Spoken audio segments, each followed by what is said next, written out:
What do you think would happen if a black CEO was pulled out of first class on the very flight he actually owns? Sorry, you're not allowed to sit here. The voice wasn't loud, but it was clear enough to make the other first-class passengers, fastening their seatbelts, turn their heads.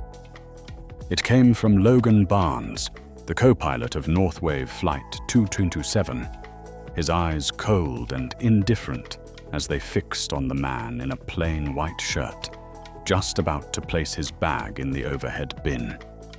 Without waiting for a response, Logan stepped forward, snatched the boarding pass from the man's hand, tore it in half, and let the pieces drift down onto the carpet like he'd done it 100 times before. Guys like you are probably used to economy seats, or holding cells. Suddenly, Seat 1A became the center of a stifling silence. The man in question, Nathaniel Cross, said nothing. His expression remained calmly unreadable, as if what just happened wasn't a shock at all, but something he'd been through more times than he cared to count. From behind Logan, lead flight attendant Lena Hart appeared without hesitation, reaching into the seat pocket, pulling out Nathaniel's wallet and holding it up like evidence. This looks fake too. Let security figure out who's really impersonating who. The passengers began to murmur. A young man in seat 2A pulled out his phone to start recording. An older gentleman across the aisle frowned. A wave of silent discomfort rippled through the cabin, subtle but undeniable. Still, Nathaniel remained silent. Not because he was weak, not because he was resigned, but because he knew, 45 minutes from now, the very man they had just humiliated would be the one making the final decision about the fate of this entire flight crew. And no one, not Logan, not Lena, had the slightest idea that they had just insulted someone with the power to reshape the entire airline industry, starting with this very flight. As the crew continued to appear busy handling the so-called passenger issue, Nathaniel remained seated, eyes fixed straight ahead, but his mind had already drifted back to a memory from 20 years ago. Back then, he was just a freshman, boarding his first ever first-class flight to San Diego to pitch his very first tech project to an investor. He wore an old hoodie, carried a laptop with frayed edges, and was filled with hope. But as he settled into his seat, a middle-aged flight attendant approached, squinting at him with suspicion, before asking in a cold voice, "Are you sure this is your seat?" He handed her the ticket, but she called over another colleague to double and triple check.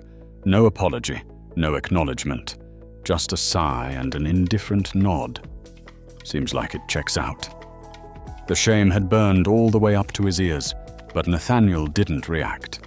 He simply swallowed it down, offering a strained smile. But inside, he made a promise. One day, he wouldn't just sit in first class, he would own the airline. Now that memory resurfaced not to drag him back into pain, but to remind him why he was on this flight today. Disrespect wasn't new to him. What was new was that today he had the power to decide how it ends, and he had no intention of wasting that chance. As Lena offered passengers a smug apology for the security incident, Nathaniel quietly took out his phone, opened a private encrypted app, and tapped Activate Athena Level 3. Every sound, every action in that cabin was now being recorded and streamed live to the boardroom, where he still held 30% of the shares, and more importantly, the power of veto. The game had just begun. A familiar voice came through his earpiece, calm and clear. "Camilla Voss online. Are you safe?" Nathaniel responded like a breeze. "For now." There was no need to say more. From the moment the protocol was activated, Every piece of data had been syncing directly with Northwave Air's legal surveillance system. Camilla understood this wasn't an accident. This was a live audit, unannounced and uncompromising. As soon as he ended the call, the murmurs from row 2 grew louder. Julian Brooks, an ethics consultant, raised his voice. "Excuse me, but I clearly saw his platinum membership card. Why would you call that fake?" Logan turned his head, smirking. "Cards can be printed, tickets can be hacked. That seat wasn't meant for someone like him." The words struck like a spark, igniting a room already thick with tension. Lena wasted no time. Gesturing for the internal security aide, a tall flight attendant named Mason Reyes, to approach. Mason glanced at Nathaniel, then stepped directly into the aisle, body squared as if preparing to drag out a thug. But Nathaniel didn't flinch. "Scan my card," he said. "If it's fake, you'll have your proof right here." Logan crossed his arms and scoffed. "We don't need tech to spot an intruder." At that moment, passengers began pulling out their phones. Some recorded, some whispered. The air felt ready to rupture. Nathaniel knew. Everything was unfolding exactly as planned. No shouting, no flashing of credentials, just letting the system reveal itself. And once a system exposes its own nature, the only thing left is the truth. Mason reached out and grabbed Nathaniel's arm, with just enough force to make a point, but not enough to be called polite. Nathaniel remained still. "Let go," he said calmly, his eyes locked forward. Mason didn't let go. Instantly, Julian slammed the folding tray in front of him, the sharp clang of metal snapping through the cabin like a warning shot. "That's enough," he said, voice raised. "What do you think you're doing? This is a passenger, not a suspect." In that charged moment, another memory surfaced in Nathaniel's mind. He was 10 years old, on his first flight back from Atlanta with his mother. They had been unexpectedly upgraded to first class, a small gesture his mum called a moment to remember. But that moment was shattered when a flight attendant approached and asked, "Sweetheart, are you lost? Your seat's in economy." His mother's expression, calm but resolute, held up the ticket in silence. The woman nodded and walked away. No apology, no explanation. And young Nathaniel, though too young to understand what discrimination truly meant, felt a chill settle in his spine that never left for the rest of that flight. Now, at 42, that same chill still lingered. Nathaniel slowly withdrew his arm. Mason froze, hesitated for a beat, then eased his grip. "You feel it, don't you?" Nathaniel asked. Mason didn't answer, but something cracked in his eyes.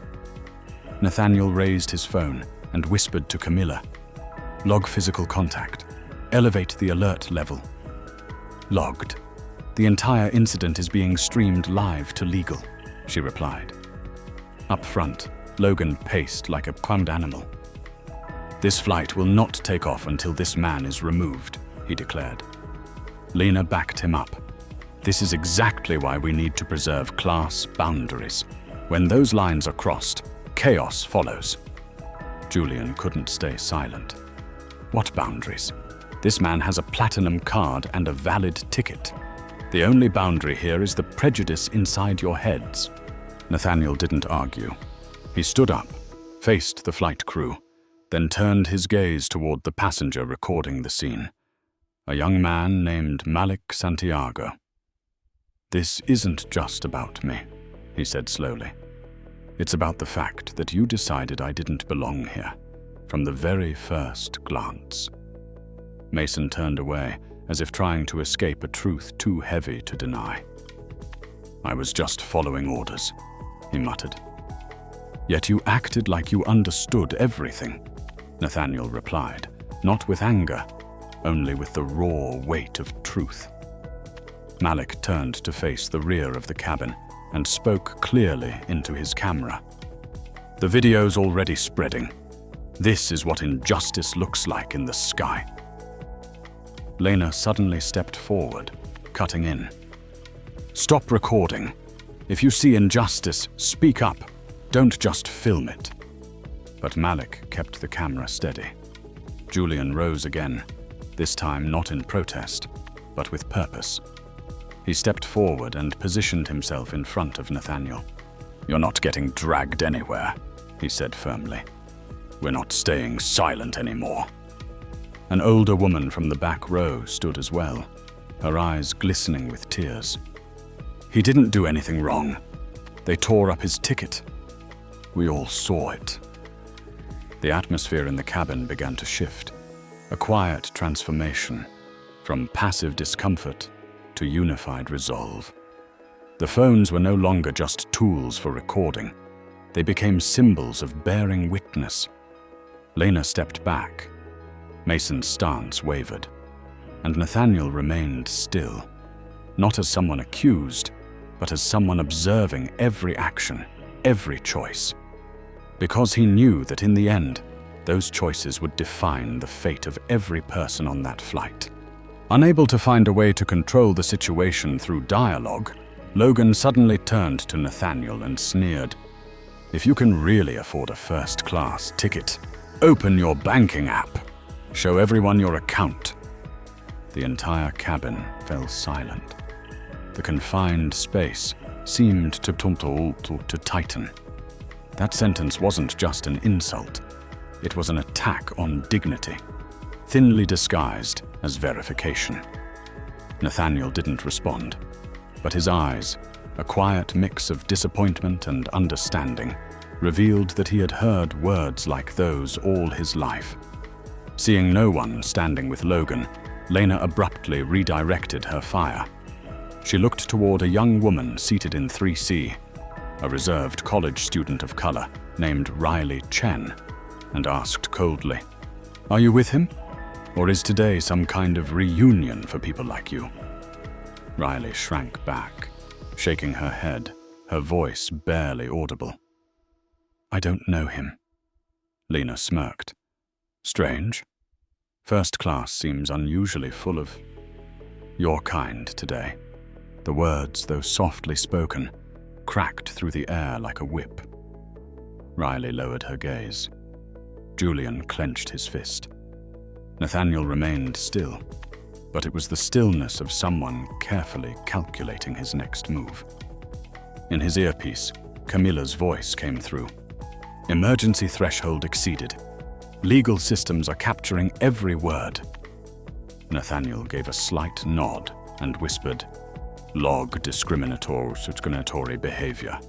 Flag for urgent ethics review." What was unfolding was no longer a personal incident. It had become a live assessment of policy, of conscience, and of the limits of power. Logan seemed to have lost his patience.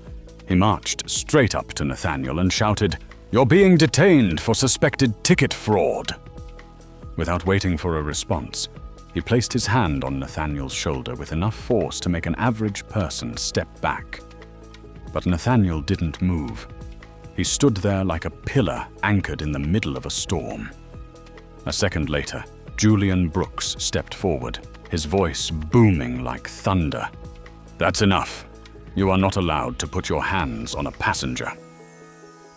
The air inside the cabin froze for several heartbeats. Every eye turned toward Nathaniel, the man whose ticket had been torn, whose dignity had been insulted, and who was now being manhandled without any clear reason. And then, from the right side of the cabin, a soft but steady voice rang out. "He's not alone." It was Riley Chen, the young student Lena had singled out earlier. Her face still carried traces of fear, but her eyes now burned with conviction. She stood up, her hands trembling, but her voice firm. "You don't know who he is, and that's exactly why this is happening." An elderly passenger from the back row rose to her feet, then another. A woman stepped into the aisle, arms folded across her chest, blocking Mason's path. A young man stretched out his leg into the walkway, as if to shield a loved one. Without a single call to action, the cabin had become a wall of living protest. Lena shouted, "You're interfering with official crew operations!" But no one moved. Logan hissed through clenched teeth, "Comply now or lose your job." Mason raised his hand to reach for Nathaniel again, but Nathaniel met his gaze, steady and calm, and said quietly, "Choose." Mason let go. In that moment, the cabin was no longer just an aircraft. It had become a courtroom, where silence was complicity and standing up was a declaration. Nathaniel raised a hand to his earpiece, his voice calm and steady, like a final warning. "Camilla, confirm release authority." Her reply came instantly, clear and commanding. "Confirmed. The board is watching. You have full discretion." He turned around to face the three paling faces before him: Logan, Lena, and Mason.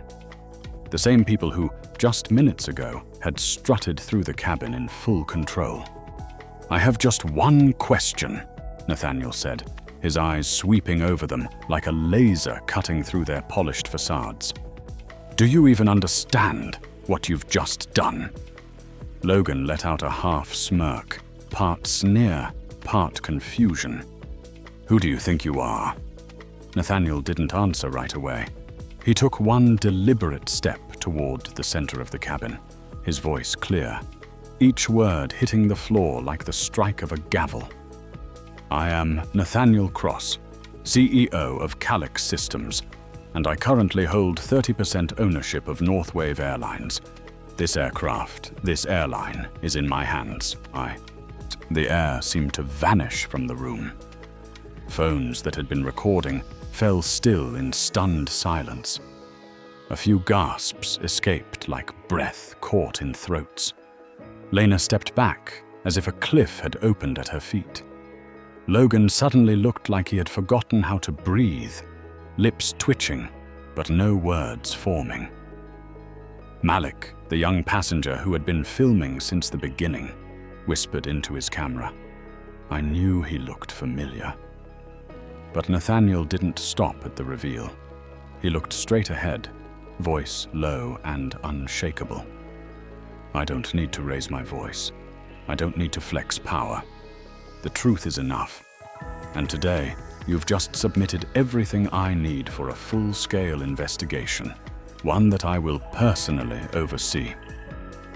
The cabin remained breathless, because what had just been spoken wasn't merely a revelation of identity. It was a complete shift, from deception to truth, from arrogance to accountability, from a game to a reckoning. Amid the heavy stillness in the cabin, Camilla's voice cut through Nathaniel's earpiece like a blade slicing through silence. Confirmed. Secure data shows fraudulent activity. Lena Hart logged into the system 3 weeks ago and altered the status of 7 internal complaints regarding racial discrimination, including reports filed against Logan. Nathaniel gave a slight nod, his eyes locked on Lena. She didn't just fail at her job. She deliberately erased evidence of misconduct, denying others their chance at justice. Lena stammered something, but no one heard her. Because now, Camilla had activated the external speaker, and every word about Lena falsely marking discrimination complaints as resolved, about her unauthorized access to the audit system, rang out clearly across the packed cabin. Julian clenched his jaw, speaking through his teeth. She tried to bury everything, and we almost followed her down. Mason stood frozen. Logan still hadn't moved. Malik lifted his phone again, this time not to sound the alarm, but to document the complete unraveling of those who had once ruled this space with unchecked control. Nathaniel took a long breath, then spoke slowly, each word falling with weight. From this moment on, Every ignored action will be reopened under internal investigation. Every overlooked complaint, every complicit silence will be revisited. This is not just the fall of 3 crew members. This is the collapse of a culture poisoned by arrogance. No one objected, because there was nothing left to deny. The truth was no longer in Nathaniel's hands. It now rested with everyone who had witnessed it. Nathaniel looked around the cabin, seeing faces that had once stayed silent now watching him, searching for something greater than truth, a reason to believe that what happened today was not just an incident, but a beginning. He unlocked his phone and entered the final confirmation command. Then he stood tall, his voice firm and resolute. From this moment forward, Northwave Airlines will officially launch an initiative called Northwave Unity, a complete overhaul of our policies, from hiring and training to complaint handling and internal audits. Malik lowered his phone. Julian slowly sat back down, his eyes never leaving Nathaniel. All airline personnel, from flight crew to ground staff, will be retrained in human rights, dignity, and equity. Nathaniel continued, not as if addressing a cabin, but a court of conscience. The anonymous complaint system will be overseen by an independent third party. Internal cultural assessments will take place every 6 months, with no exceptions. And most importantly, all data regarding discriminatory behavior will be published publicly on a quarterly basis. A few hesitant claps emerged from the back, then more, then stronger. But Nathaniel remained composed.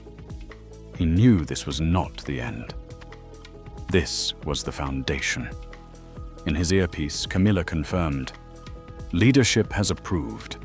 The full statement is being prepared for release after landing. Media outlets are standing by." Nathaniel nodded, eyes still steady on the cabin.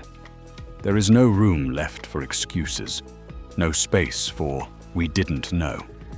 As of today, we do know, and we will be accountable. The cabin was no longer a neutral space. It had become a site of transformation, where passengers once silenced had become witnesses to a quiet revolution. The flight had not yet landed, but its shockwaves had already traveled far beyond the cabin doors.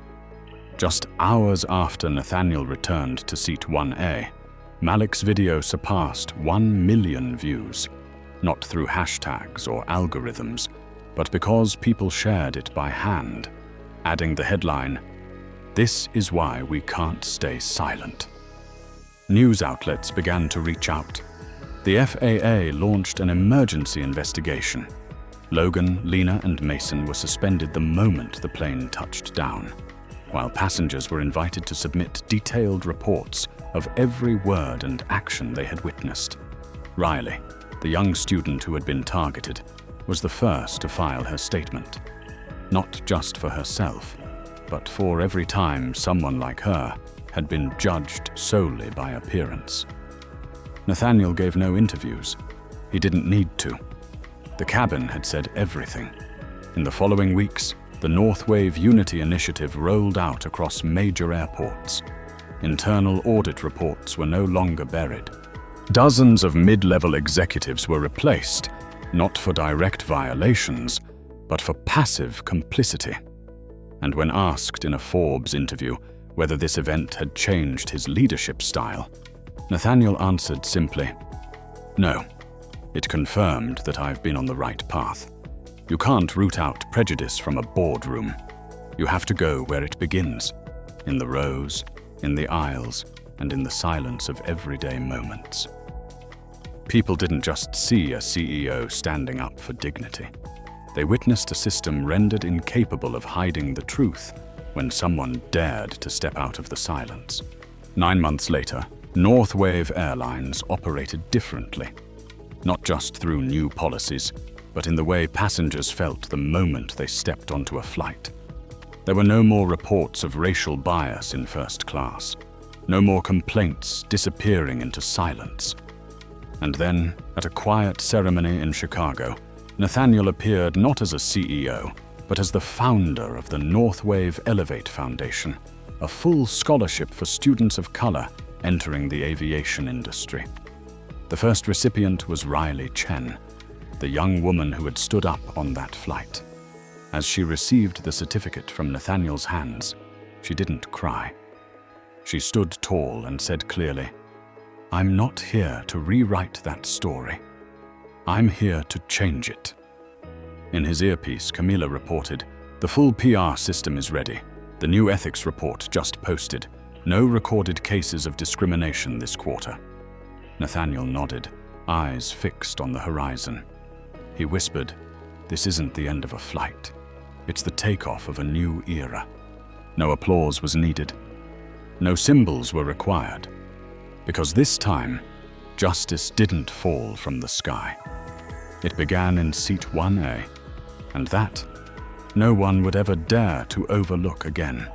In a world where every small act can be hidden beneath uniforms, authority, and prejudice, the courage of a single person who stands up, not with a loud voice but with quiet resolve, becomes the most powerful reminder that justice doesn't need noise. It needs those who observe and act at the right moment. If today's story made you believe that truth can reshape an entire system, then like this video, subscribe to the channel so you never miss a journey that reawakens dignity, and leave a comment with the words, "Choose justice." Because sometimes, all it takes is one person standing firm to change the course of an entire cabin.